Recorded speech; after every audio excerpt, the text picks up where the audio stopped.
What is up? I feel like when you take sunglasses off, you're supposed to say something witty, but I don't have anything witty to say. We are on to Namibia video number 2. We are cruising to Sossusvlei.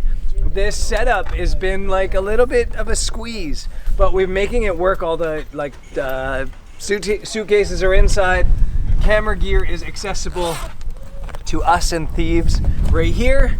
Yeah, so bumpy journey, like 5 hours, 6 hours to Sossusvlei. Let's cruise.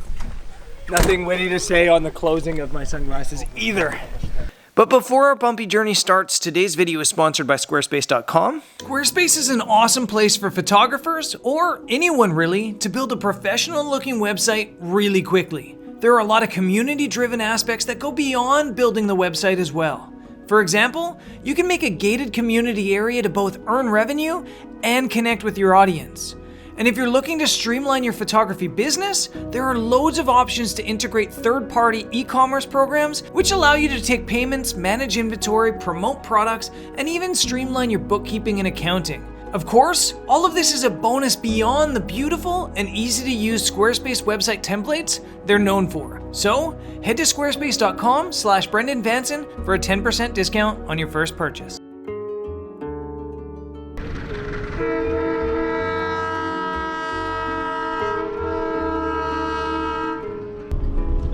Hey, where you at? I'm right beside you, man. Over. Wouldn't believe one of them just chomped onto the tire, and here we are. But Brendan bravely swerved us into the side. Just a rhino bite, that's all. Just a rhino bite, yeah. It was just hanging onto the tire for like about a kilometer, and it finally let go. What's happening? Flats as usual, my Namibian luck. On last year's Namibia trip, I had like 7 flat tires. These roads are unforgiving. Luckily, Big John was on the case, and despite the tire being about 4,000 degrees hot, Neil and I managed to get it on the back of the truck and us back on the road.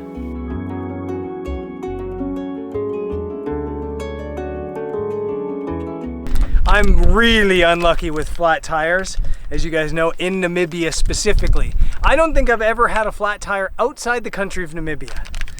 And that might not be true. But we're, 600 kilometers into our journey? What's gonna eventually be about 6,000, and we've already had our first flat tire, and of course, it's mine. So I'm a little bit dirty. Let's... Nice, let's hit the road. Stop messing around. We hit the bumpy roads once again, and we headed off to Sesrium, where we raced to get our tent set up quickly so we could get into the park for sunset.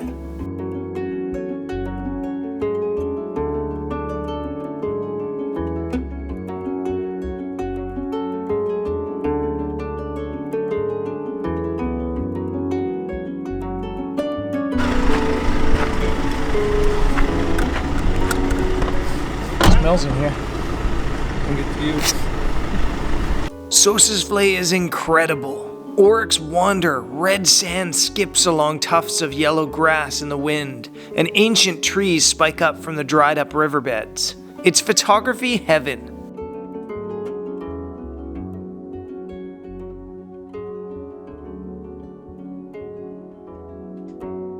This is what it's like taking pictures with Greg around. Greg, you're right in my photo. Dude, I'm getting sweet B-roll for your videos. On people that aren't me. You're filming the wrong guy. We haven't gotten him to sign a waiver. He's wearing camo, how can you even see him? Okay, we're here in front of Neil's photo. Ah, dude. Sorry. We're here at Sossusvlei at my dune. This is my personal dune. I photograph this every single time I come here, just because it's like your perfect S-turny dune. And I learned a lesson in polarization because I was sitting here going, man, my image just looks and feels flat. And then I went, I forgot my polarizer. Threw on the polarizer and it's a billion times better. So I'm going to show you the difference. Unpolarized.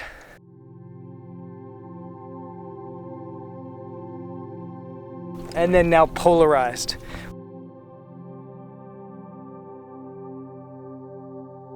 When you're photographing red dunes like this, the polarization really helps, as I hit puberty, helps bring out the red in the dunes, because the sunlight is actually reflected off the sand, and the polarizer cuts out that reflection. So if you come to Sossusvlei or any red dunes or any dunes, honestly, polarize the living S out of them.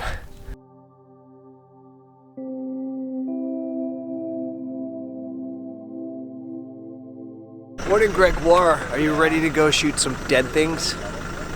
Dead trees. Yeah, dead trees, that sounds better, yeah. Yeah, let's go.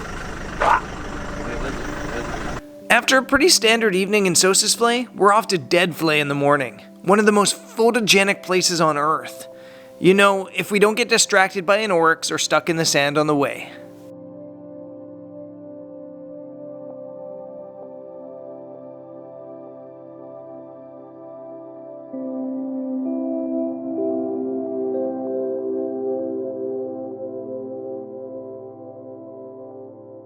Had a pretty good night's sleep last night in the tent, and we're up at Deadvlei. This is, of course, one of my favorite places to photograph, but a place that I feel like maybe the well is starting to run dry for my photography. I feel like there's no way I can get better photos than I already have, and I honestly feel like that. But it again kind of takes the pressure off things and lets me enjoy it. So we're gonna go in. I think I'm gonna walk around with my 70 to 200 and try to make a cool photo here of one of the coolest places on Earth.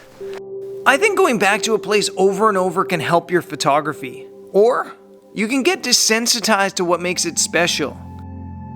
But as soon as we got to Deadvlei, I was drawn right back into the exciting beauty of this place. Just like the first time I came here. And though the light was a bit strange this morning, the images just started flowing through my lens. The arms of a tree overseeing a scene. A family of trees into the backlit dunes.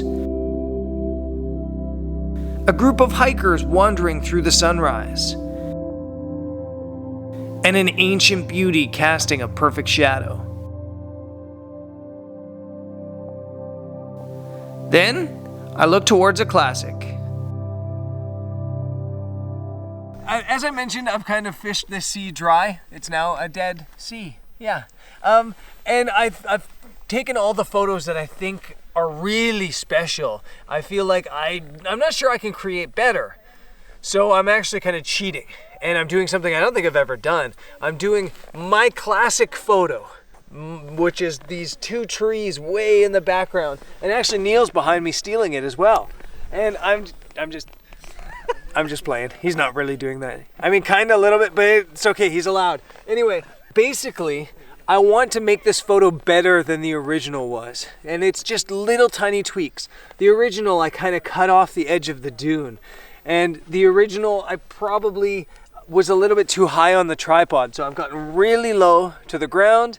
And I'm just waiting now for the sunlight to come up above the dunes, up above Big Daddy, and create light on the backdrop. And I should have light in the background, a nice curving, contrasting light down the front dune, and then some shadow here with the tree. And I'm going to take this photo at f11, and it should be about 1/5 of a second. And hopefully it's better than the original.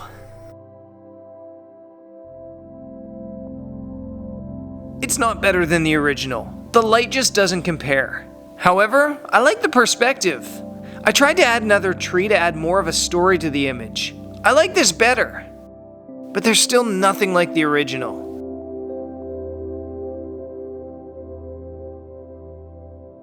We wandered around a little bit longer and then rolled back across the sand and asphalt back to camp.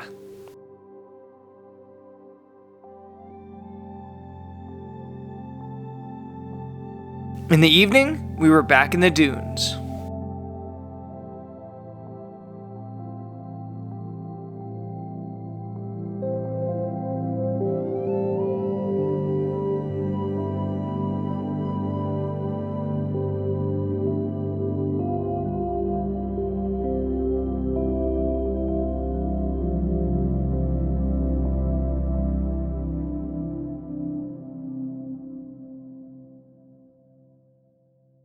we came up to, this is called Hidden Flay. And I found this place on accident back before I could afford a 4x4. And I used to have to hike all the way from the main parking lot up and over. And I have a photo that I really enjoy from here somewhere, but I can't remember where exactly it was. I just remember it was a tree in front of a dune, but of course there was a 10-year drought here, like for the past 10 years up until about 18 months ago. And since then it's actually been really rainy and a lot of new vegetation has come up, and I honestly don't know where my damn photo is. But that's what we're looking for. And maybe it's that tree? Maybe it was just that tree? I don't know. At least I'm not lost for a change. Honestly, I think this was the tree. But the dunes change over the years, and there's so much more vegetation than there was 5 years ago.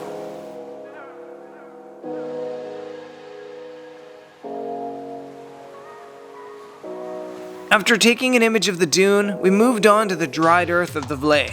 It feels like walking on the back of a dusty lizard. The mud that filled this spot in the rainy season now cracks under the drying pressure of the intense heat of Sossus Vlay. It's the scene of an apocalypse movie. It's epic.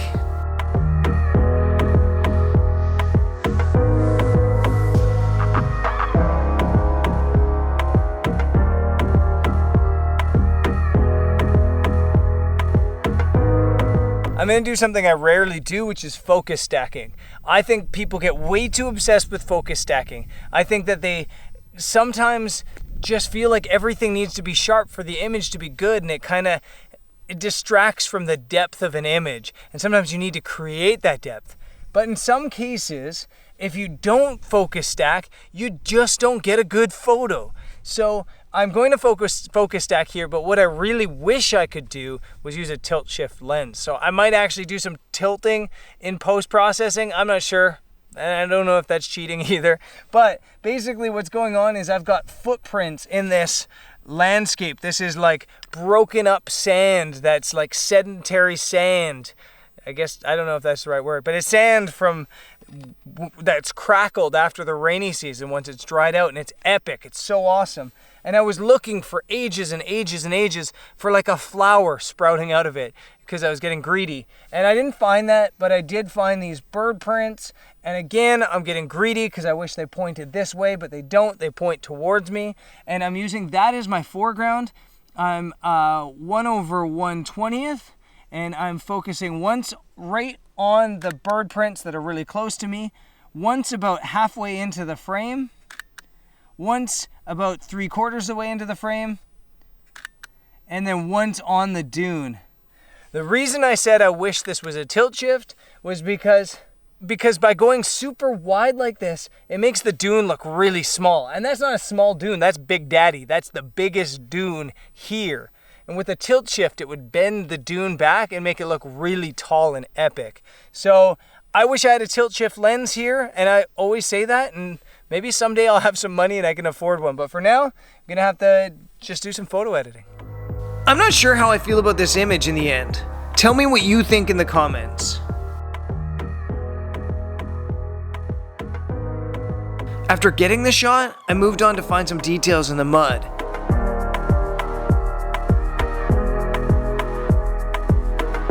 And then we headed home. So we didn't find the photo, but I think that's a photo. We'll see when I get it home. We still have tomorrow morning. I think we're gonna go to the Dead Tree Forest, which is different than Dead Flay, tomorrow morning. So yeah, let's cruise on to tomorrow.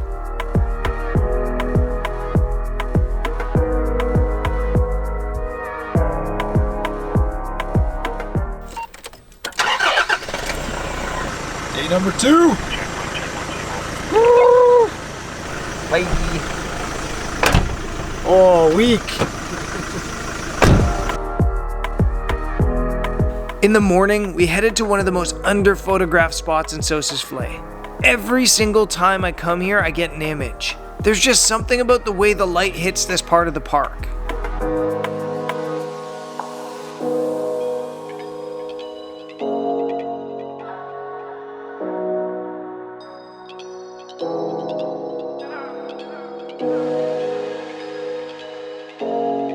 Where are we with the vlog?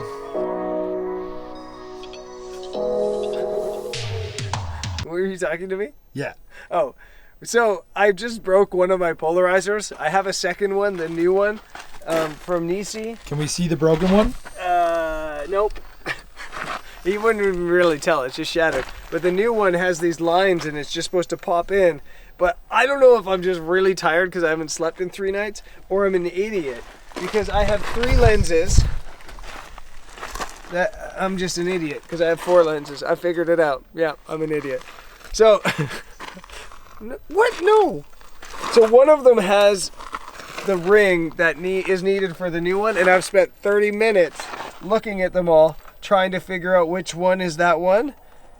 And it has white markers, so it should be obvious. The lenses look like little kids. Oh, there they are. I found the white markers. Okay, so it's on this camera. So we're gonna use this camera.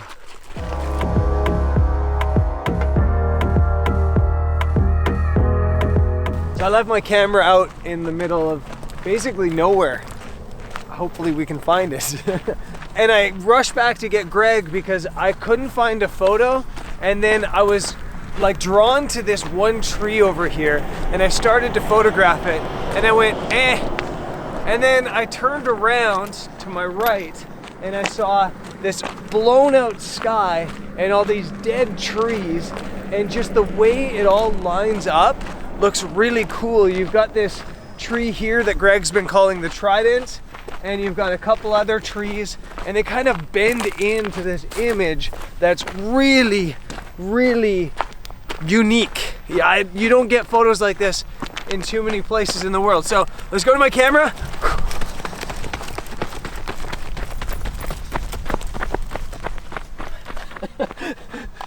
And basically, it's one of those images that it's kind of hard to see with your eye. You have to imagine what your camera looks like. And basically I've got the Trident on the right, another tree on the left. I'm exposing for the trees, the sky's a bit blown out. It's f11, 1/8 of a second, ISO 100, and that's what it looks like. Oh, and it's on the 70-200. These backlit scenes make my day. Harsh skies can be scary for photographers, but if you use them to your advantage, they can help create sharp, dramatic moods. Afterwards, it was time to shut down for the day.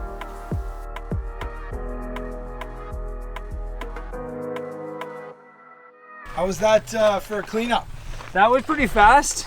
I think that I'm expecting big things from them at the next spot because, I mean, that was okay, but it's still not acceptable. Was it better than your last group though? No, these guys are terrible. And I also smashed up my wrist.